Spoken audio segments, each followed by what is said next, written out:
பார்க்கணும். அதனால இனிமேல் உங்களுக்கு பூச்சாண்டி வேலை நடக்காது. உழைக்கிற மக்களுக்கான கட்சி, அனைத்து சமூகத்திற்கான கட்சி, எந்த ஒரு சாதிக்கு எதிரான கட்சி இல்ல, எந்த ஒரு மதத்துக்கு எதிரான கட்சி இல்ல, இது குறிப்பிட்ட சாதிக்கான கட்சியும் கிடையாது. இது உழைக்கின்ற அனைத்து சமூக மக்களுக்குமான கட்சி.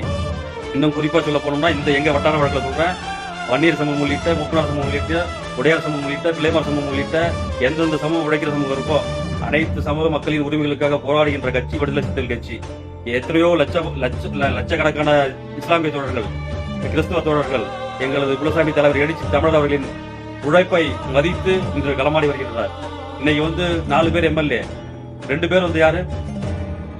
ஒருத்தர் வன்னியர் சமூகத்துல இருந்து அண்ணன் எஸ் பாலாஜி அவர்கள், இன்னொருவர் நம்ம அண்ணன் ஆலூர் ஷானாஸ் அவர்கள் சிறுபான்மை இஸ்லாமிய சமூகத்துல இருந்து. இது சாதி கட்சியா?